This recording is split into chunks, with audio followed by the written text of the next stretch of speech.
Hi students, welcome to PhD Jobs and Admission. This is Gauri. So in this video, I am going to teach you about Pondicherry University PhD Entrance Test 2023 Research Methodology subject. So in this video, we are going to see in detail about fundamental and applied research by using MCQs. So both of these are the types of research, and on these two topics you will be asking most of the MCQs in PhD entrance test, and that's why I have covered all of the concepts relevant to this topic in this video. So students, you need to watch this video until the end so that all of your concepts will get clear. So students, let us begin with this session. Now all of you know that Pondicherry University has PhD entrance test for all the candidates. And in this PhD entrance test, there will be two papers. Paper 1 will be for research methodology and paper 2 will be for concerned subject. And all the candidates need to score more marks in both the papers so that they can qualify the PhD entrance test. So there is 50% marks requirement to qualify the PhD entrance test. And there is also negative marking of -1 for each wrong answer. And that's why students, to secure more marks in paper 1 and paper 2, we provide research methodology complete course for paper 1 and study material for paper 2. So in this complete course, we provide you full syllabus video lectures under which theory and MCQs both lectures are available. We provide full syllabus notes and mock tests. We have 10 mock tests, and each mock test contains 40 MCQs, and that's why all the students can solve 400 MCQs in mock tests only. We provide more than 1500 MCQs revision PDF. So in each revision PDF, all the candidates can revise all the topics in a single PDF, and that's why all the candidates will get 80% MCQs from this PDF only out of 100% MCQs in the research methodology paper of PhD entrance test. So all of these study materials are available in both the languages, and those are Hindi and English. So students, if you want to buy this complete course, then candidates can either download the Global Online app from the Play Store. For that I have given the link in the description box of this video, or else they can contact me through the WhatsApp numbers. Those I have mentioned on this screen. The course fees are only 699, and in these low fees we provide guaranteed selection to all the candidates. Okay. So students, this research methodology complete course is nothing but a research methodology revision package which is really helpful to all the candidates to guaranteed qualify PhD entrance test. We have demo mock tests and demo video lectures, and those students can grab that to free of cost, and after that they can buy the complete course. First question is, the research that applies the laws at the time of field study to draw more and more clear ideas about the problem is dash. So among these options, which is the type of research which applies the laws at the time of field study, and because of that we can draw more and more clear ideas about the problem. Okay, so basically whether it is applied research, whether it is action research, whether it is explanatory research, or whether it is correlational studies. So basically students, the correct answer for this is applied research, because applied research is the type of research in which basically we solve the immediate problems, but apart from that we apply the laws or we apply the existing theory or principles to our problem, and by applying the laws or principles it would be easier for all of us, so that we can solve the problems very easily, and so that we will get the conclusions of our results very easily and very efficiently. Okay, and that's why here the correct answer is 1. Action research is again the type of research, and again by using action research we basically solve the immediate problems, but here we don't apply the laws to our problems. This is the big difference between action research and applied research, and that's why specifically action research is implemented in the classroom environment, or you can say in the teaching and learning processes. Okay. Explanatory research, as the name suggests, explanatory, so basically it explains the relationship between the variables. Okay. Correlational studies, so basically it establishes the correlation between the variables. Okay, that's why the correct answer for this question is 1. Okay. If a researcher conducts a research on finding out which administrative style contributes more to institutional effectiveness. This will be an example of. So basically, if I am a researcher and I want to find out that how much or at what amount administrative style contributes more to institutional effectiveness, then what kind of research I will follow. So basically, whether I will follow basic research or action research or applied research or none of the above. So students, this question is somehow tricky because here we are going to find out the solution to our problem. Okay, but basically here we need to apply a law so that we will get the solution to our problem very efficiently or easily. Okay, and that's why the correct answer for this is 3, that is applied research. So why not action research? Because students, as I have told you, that action research is mostly applicable in the field of teaching and learning processes. But here we are not doing anything relevant to teaching and learning processes. Here we are going to find out which administrative style contributes more to institutional effectiveness. Okay, so basically we are going to finding out about different administrative styles, and then subsequently we are going to check how much it will be having an effect on the institutional effectiveness. Okay, so basically here we are going to implement an applied research, not an action research. And basic research is nothing but the fundamental research. This is the pure research, and mainly it focuses upon the development of a theory. Okay, so basically by using basic research we don't solve the immediate problems like this. Okay, that's why the correct answer for this is 3, that is applied research. Students, apart from that, we provide you Pondicherry University PhD Entrance Test 2023 paper to study material. So this study material is really helpful to the candidates so that they can score more marks in concerned subject. So in this study material, we provide full syllabus notes and MCQs. So in the MCQ section, we provide most expected MCQs and PYQs. So by the use of most expected MCQs and PYQs, all the candidates can guaranteed score more marks in paper 2 and they can qualify the PU PhD entrance test. So the subjects that I have mentioned on this screen, so on all of these subjects we provide paper to study material. So students, if you want study material for any other subject, then they can contact me through the WhatsApp numbers which are provided on this screen, or they can either comment me. Okay, the fees for paper to study material are only 999, and in these low fees we provide guaranteed selection to all the candidates. To join paper 1 and paper 2 courses, candidates can contact me through the WhatsApp numbers which I have shown on the screen. Which of the following research forms aims primarily at putting to use the theoretical advances with an eye on exploring the potential for generalizability? So from these research options, among these research options, which is the research type which primarily aims to use the theoretical advances which are already there, and as well here our aim is to explore the potential for generalizability.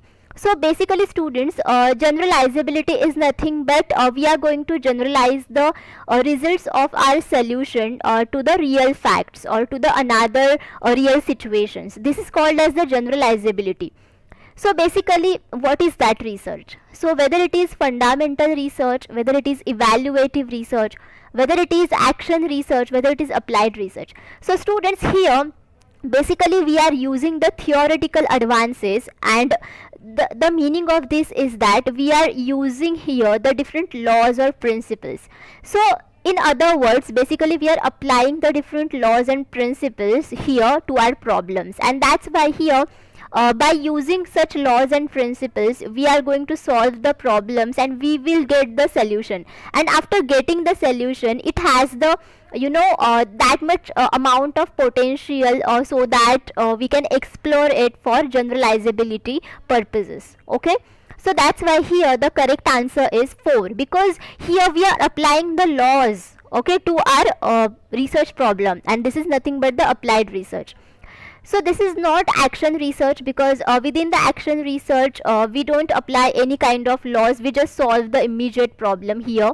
Evaluative research, basically as the name suggests, evaluative. So here we do the evaluation. For example, we have cause and effect relationship between the variables.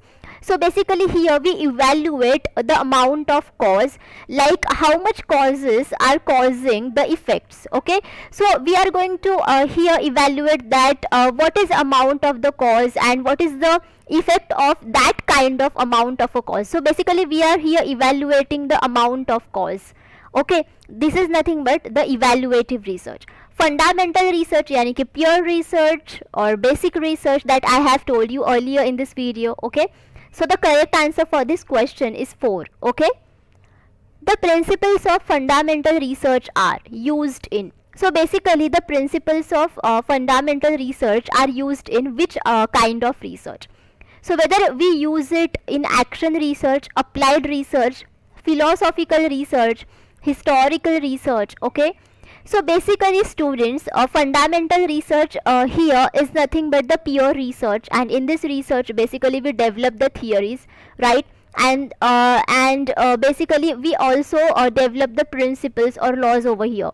So this kind of principles or laws are used in which kind of research? So obviously we use the laws or principles in the applied research, okay, to solve our problems, right? That's why the correct answer for this question is second. And all of you know that what is action research, and philosophical research is nothing but basically here we study the philosophy of the things. So for example, there is some kind of a data, or there is some kind of a relationship between the variables. So here we find out the roots of it. Basically we find out the causes of it or the history of it. Okay, so this is nothing but the philosophy of that particular relationship between the variables, or philosophy of that particular data, like how that data, you know, has been discovered in this world. What are the roots of that data? So this is nothing but the philosophy. So all of these things are studied in philosophical research. Okay, historical research, basically within the historical research we study the past events, and by using those past events we apply those past events for our present and future work. Okay, this is nothing but the historical research. Okay, that's why the correct answer over here is second. On what is the social research function of the scientific method not based? So basically from these options, which is the option on which social research function of the scientific method is not dependent, or it is not based? Okay, so students, all of you know that what is scientific method. Basically scientific method is very systematic method, and it follows the step by step procedures, and we are going to see those procedures in the upcoming videos. Okay, and social research function is nothing but it is similar to the natural research function. Okay, so basically social research function means that here we are studying the society. We are studying the interaction of human behavior with the society. Okay, this is nothing but the social research function. Okay, and that's why the social research function of the scientific method is not based upon the thinking, because it based upon the evidence, it based upon the empirical methods. Empirical methods means basically we observe the facts, we measure those facts, and we have a proper evidence, and based upon that evidence we come to the conclusion part. Okay, so basically here we don't only think about it, we do the actions. Okay, and that's why here we do the testing, we do the experiments as well, we do the lots of rationality. Rationality is nothing but there is a proper evidence, there are proper empirical methods. This is nothing but the rationality, and we don't only think over here. Okay, and that's why the social research function of the scientific method is not based upon the thinking. Okay, and that's why the correct answer over here is 1. Okay, which of the following research focuses on enhancing the corpus of knowledge in a given field? So from these research options, which is the research which focuses upon to enhance the knowledge in a given field? Okay, so whether it is action research, whether it is applied research, whether it is evaluative research, or whether it is fundamental research. So obviously the correct answer is 4. Now all of you understood that fundamental research is the basic research, and basically in this research we basically develop a particular theory. Okay, and here there is no any kind of a generalization, and as well the main purpose of this research type is that to enhance our knowledge in a given field. Okay, because here as we develop a theory, as we create the laws, as we create the principles, so basically we are going to develop our knowledge in the respective field. Okay, and that's why the correct answer for this question is 4. As we know that in the action research and applied research, in both of these researches we basically solve the immediate problems, but the ways of doing that is different. Okay, the aims of both the researches are same, but the ways of doing those are different in both the types of research. And all of you know that evaluative research, within the evaluative research basically we evaluates the causes. Okay, evaluation means that how small the amount causes the effect, or how larger the amount causes the effect, like that. Okay, so this is nothing but the evaluative research. Okay, that's why here the correct answer is 4. Scientific research has the ultimate goal of explaining any phenomenon by. Okay, so whether it is conditional laws, whether it is laws of uniqueness, whether it is laws of intuition, whether it is laws of generalization. So basically students, scientific research has the ultimate goal of explaining any kind of phenomenon by the laws of generalization. Okay, so why this is? Because laws of generalization means basically we have a research study, and okay, we are getting results from our research study. So basically we apply the results of these research study to the real facts. Okay, and this is nothing but the law of generalization, because you are generalizing the results of the research to the real facts. Okay, and this is the most important thing, and that's why the scientific research has the ultimate goal to explain any kind of phenomenon by these laws of generalization. All of you getting? Because for example, I can give you example. We have a target population. Okay, but it is impossible to study all of this target population because the number of participants will be very large, and it is impossible to deal with all these target population. That's why from the target population we take out some samples from the sampling methods, and we do our research from this sample, on this sample, and basically we get the results from these samples, and we apply these results to the target population, because our aim of the study is what? Target population. Okay, not sample. That's why we apply these results to the target population. We apply the conclusion of these results to the target population. All of you getting? Because the samples are taken from this target population only. So this is nothing but the laws of generalization. So if you don't do the generalization, then how you can interpret your results according to your aims? It won't be possible. All of you getting? And that's why the correct answer over here is 4. So remember this from this time, that scientific research has the ultimate goal of explaining any kind of phenomenon by the laws of generalization. Okay. So basically what are the conditional laws? So conditional laws are nothing but the laws which fulfill the proper conditions.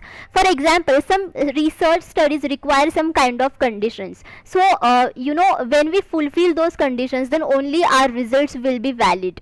Okay, if the conditions will not be there, then obviously the results will be invalid. So like that. So these are the conditional laws. Then laws of intuition means that basically we apply our intuitions to our result section of our research study. So basically here we don't use the evidence, okay, or we don't rely on the evidence. So basically we rely on our thinking power, on our thinking intuitions, like that. So these are the laws of intuition. And laws of uniqueness. So basically laws of uniqueness means that the things or the materials over there has the unique properties. Okay, but basically this kind of law is not applicable in the research methodology. Conditional laws, laws of intuition, and laws of generalization, these are the three laws which are applicable in research methodology section. Okay, that's why here the correct answer is 4. If the purpose of the research is for theory building, then it is a. So if any kind of research has the purpose to develop a theory, then obviously what is that research? So whether it is action research, whether it is historical research, whether it is fundamental research, or whether it is applied research. So obviously students, the correct answer is fundamental research. As I have told you in this video that within the fundamental research, basically we formalize the theory. Basically our main aim is to theory building. Okay, and this is the ultimate purpose of this fundamental research. Okay, that's why here the correct answer is 3. A scientific approach in social science research should take into account. So whenever you are doing social science research, then obviously you follow the scientific approach. So here approach means method. So basically you follow the scientific method, and while doing this scientific method, what kind of things you should take into account. So whether you should take into account metaphysical elements, spurious relations, the factor of covariation, the time order, or possibility of theorization. So basically students, this is nothing but the social science research. Though it is a social science research, but still it based upon the evidence. Okay, and within this type of research, basically the factor of covariation occurs. Okay, so factor of covariation means that basically here you are going to establish the covariation between the variables. So I mean to say, if you decrease or increase the value of one variable, then obviously they are going to be decrease or increase the value of the another variable. So basically here you are going to establish the covariation or correlation between the variables, okay, that you are studying. Then second one is time order. So a time order means basically there are two kinds of variables, independent variable and dependent variable. So independent variable is the cause variable which causes the effects, and dependent variable is nothing but the effects which are caused by the cause variable. Okay, so basically students, independent variable should come first. Okay, they should come before the dependent variable, because independent variable is the cause and dependent variable is the effect. All of you getting? And that's why you should take into account the time order. I mean to say, you should take into consideration that independent variable should come first and then dependent variable should come, okay, after that. Then third one is possibility of theorization. It means that whenever you get the final results of your research study, then after all you generalize those results to the reality. Okay, so basically whenever you do the generalization, you make up a theory to show that your research study is valid, to show that you have generalized the results of your research study to the reality. So basically you are going to describe everything, whatever you have done in your research study, and what are your basic conclusions, what are your results. So basically based on your results you make the conclusion, and this is nothing but the theorization. Basically you mention your all of the activities, your results, your conclusion in the word format. This is nothing but the theorization, and this is the most important thing, and you should consider this whenever you are doing social science research by using scientific methods. Okay, so you should not consider spurious relations, because spurious relations means there is a fake relationship between the variables you are studying. So if there are fake relationship, then obviously you will get the false results, right? And that's why you should eliminate the spurious relations. And as well, metaphysical elements means that basically these are oriented to the metaphysics. And basically metaphysics branch is oriented towards the imaginative power, or you can say thinking power. So basically metaphysics is not rely on the evidence, or it not relies on the proper empirical methods like social science research relies. That's why we should not take into account metaphysical elements as well, and that's why your correct answer should be 3 C D E only, because here you should take into account the factor of covariation. I mean to say, you should understand or you should establish the correlation between the variables. You should understand or you should establish that independent variable should come first and then dependent variable should come secondly. Then third one is the possibility of theorization, which you should take into account. I mean to say, you should apply your conclusion in the wording format. Okay, and that's why you will able to understand it, and as well the reader will able to understand whatever you have done in your research study. Okay, so you should take into account C, D and E options, and you should not take into account metaphysical elements and spurious relations. Okay, Newton gave 3 basic laws of motion. This research is categorized as. So basically students, this is the application of the research type, and basically the options over here are descriptive research, sample survey, fundamental research, applied research. So basically students, we have discussed fundamental research and applied research in this video. Now I am going to describe you what is descriptive research and what is sample survey. So basically students, descriptive research is the type of research, and in this research method basically we describe the characteristics. Okay, so basically we describe any kind of a situation, incidence or fact by using this kind of research. Okay, and what is a sample survey? Sample survey is nothing but you are doing a survey. Basically you are giving the questions to your respondents, and your respondents give the answers to your questions. So these are the sample surveys. Okay, so students, this question is homework to all of you, and you are going to answer me in the comment box. Basically Newton gave 3 basic laws of motion, and this research is categorized as what type of research? What do you think? Whether it is descriptive research, whether it is sample survey, or whether it is fundamental research, or whether it is applied research. Okay, so I want the answers from all of you students, and I know you will answer me accurately. And though if you have any doubts regarding this, you can ask me in the comment box. So students, thank you for watching this session. I hope all of you understood whatever I have discussed with you in this video. I have discussed with you mainly fundamental and applied research, because both of these research are opposite to each other. Fundamental research is pure research, and within this research basically we want to enhance our knowledge. Basically here we formulate a theory, and there is no any kind of a generalization. And in the applied research basically we solve the immediate problems. There is generalization, and as well here we use the laws from the fundamental research to solve the immediate problems in the applied research. Okay, so these are the 2 basic differences between fundamental and applied research. All of you understood students? If you have any doubts, then again I am going to tell you that you can ask me in the comment box. Okay, so students, thank you for watching this session. So if you have any doubts, you can ask me in the comment box.